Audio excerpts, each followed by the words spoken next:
With the regular season coming to an end in the NBA, who do you have as the favorite to win the MVP when it's all said and done? Objectively, Nikola Jokic. Biasly, Luka Doncic. I'll explain both briefly just because I know that we've spent quite a bit of time in the NBA already. Overall, Nikola Jokic has led the Denver Nuggets to a fifth seed. Nikola Jokic has done this alone because his counterpart has missed the entire season with recovering from a torn ACL in Jamal Murray. They went out and they signed Aaron Gordon to a long term deal. They dealt with a couple of rotations at the guard position, and of course, in and out at the forward. So Denver's had its fair share of drama and nonsense, but they still find themselves in the center of the pack in terms of the NBA Western Conference. Nikola Jokic is a walking triple double. Nikola Jokic is a walking conundrum because you can't figure it out. I mean, for God's sakes, I think he just moved into seventh all time in Denver Nuggets 3 points, like made total. That's a center. That's a guy that was drafted in the second round. That's a man that is 7 feet tall, that is, I think, leading the league in rebounding, if not is second or third. Like he's a top three rebounding candidate. And you're telling me he's also in the top 10 franchise for most made threes? I'm just letting you know, like, he's not your everyday center if you didn't already know. I mean, we're looking at Jokic's stats this year: 27, 13, and 8. Like, what? What are we talking? Like, what? My man, he's almost averaging 2 steals a game, and he's 7 feet. He's averaging 58% from the field, almost 34% from the 3 point line. He just won the MVP last year. He has no counterpart all stars. It's just him on the team. And you're going to tell me that he's not an MVP? You're going to tell me that somebody at his height, his size, in this day and age is not the best player in the league right now? You're telling me if you take Nikola Jokic out, this Denver Nuggets team, as assimilated, is not a lottery team? That's what distincts the difference for me. That's what pulls him away from Joel Embiid. I don't care about the player efficiency rating in this case because at the end of the day, you have James Harden on that roster for the better portion of the last 3 weeks or so. Mr. Shaq and Kobe comparisons. You also have Tyrese Maxey, who's coming out and playing very well over the last couple of weeks. You also have Tobias Harris, who, when given the right opportunity, I will continue to die on this hill and I will die alone. When given the right opportunity and used correctly, he can give you 15 to 20 points on any given night. But again, when you're not getting looks throughout the entire game when they ask you to shoot after like 15 minutes of not putting up a single shot, of course you're going to shoot bad from the field. You're not in a rhythm. You're not in a consistency. You're not feeling confident whatsoever. But again, neither here nor there. You're talking about a roster that said they were going to win the Eastern Conference. You're talking about a team that has two top 15 players in the NBA. Talking about a team that has two top 10 players in the NBA, depending on who you ask. James Harden's a walking triple-double. James Harden goes 3-0 in his first 3 games as a Sixer, and the world blew up and thought that they were going to win the East. Hint, hint, they didn't, just like I said. Hint, hint, they've been losing pretty bad recently in terms of the last 3 to 4 games, not playing very well. Again, not like I called it, but I told you so. So Nikola Jokic, they're not winning very consistently either, but in terms of if you were to take that MVP candidate off of the team, the Nuggets have nothing. The Sixers still have plenty of stars. The Sixers still have plenty of consistent role players. The Sixers still have Doc Rivers as a head coach.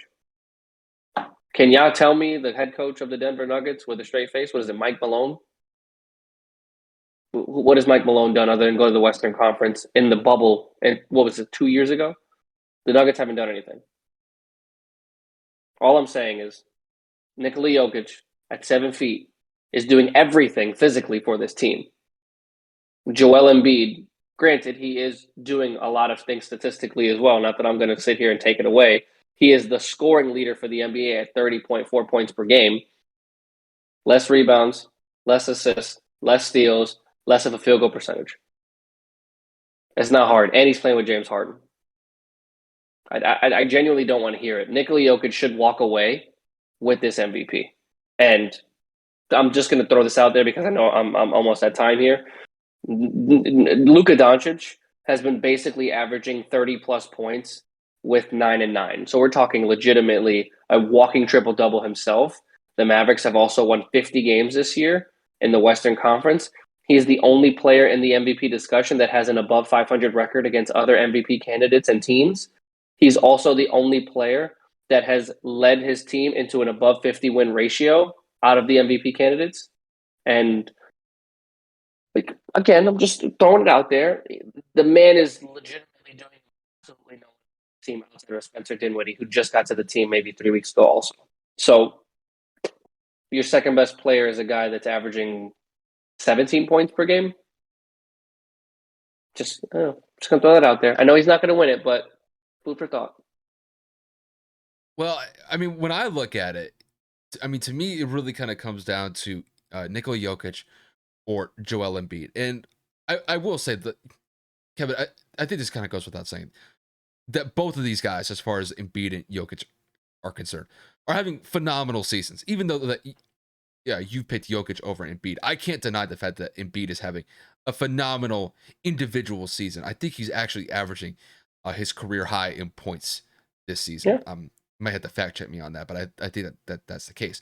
But as far as I see it, I'm going with Jokic on this one. And to me, it's pretty clear cut and concise. So the one thing that I've always respected about Jokic's game is that he is essentially what I call a Swiss Army knife, because not only can he rebound the ball well as a center, he can play great defense and he could shoot the lights out as a center, which is absolutely insane, despite the fact that he's 7 feet tall. And when you look at this year specifically with him, I mean, Kevin, it's like you said, he's averaging over 58% from the field this year. That's his career high. And with the game that they just finished up against the Grizzlies, he is the first player in NBA history to have 2,000 points, 1,000 rebounds, and 500 assists in one season. He's the first player in NBA history to ever do that, and he did it. He did that against the Grizzlies, which is just absolutely insane. And when you look at the impact that he's had with Denver this year, it's been unbelievable. Because it's like you said, if you were to take Jokic away from this team, they don't have Jamal Murray to kind of buffer that hit that Jokic would have if he's not on the roster. This team would probably be looking like a lottery team when it's all said and done. Granted, that argument can be kind of held across different teams just because if they're so reliant on one player, they're going to fall apart. But I can't necessarily say the same with Joel Embiid if he wasn't on the roster for the 76ers, because they still have a somewhat decent roster at the helm with the Sixers without Embiid, because they still have guys like Tobias Harris, James Harden, Tyrese Maxey, Danny Green. There's some other guys that they could use to their advantage to at least buffer the loss of Joel Embiid. So I give the edge to Jokic in that regard. And then when it comes to just other statistical parts to their games, Jokic is averaging more rebounds, like Kevin stated. And the one thing that's like a night and day difference to me is Jokic's ability to be able to assist. And Joel Embiid has definitely improved in that aspect of his game. He's definitely becoming a better facilitator than he did early on in his career. But Jokic is getting better as time goes on with the amount of assists that he's providing. I mean, because basically, with the way that you see it with Jokic right now, is he's basically going to average around 8 assists per game. He averaged 8.3 last year. He's at 7.9. Let's kind of bump it up to 8 for him just for this season. So overall, I mean, to get 8 assists from your center is unbelievable.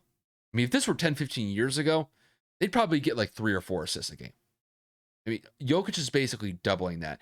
And it really kind of highlights this transformation that the center position is really going through. And Jokic is really the one that's kind of carrying the torch and leading the pack. If you're a center now, you have to be able to shoot.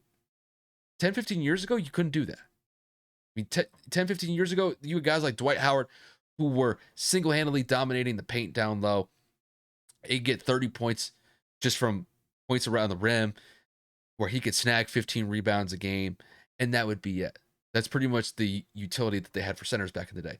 Now they've become a far more prevalent point of not only just the defensive side of the ball, but the offensive side of the ball, and specifically with the facilitator aspect. Be able to assist the way that he does, which is essentially putting up point guard level assists per game, that's unheard of. And it really kind of highlights really what Jokic has been able to do to bring the center position to new levels. So, I mean, Kevin, for God's sakes, when you look at just like the last 5 games in particular with Jokic, the last 5 games, he scored over 35 points in every single one of them.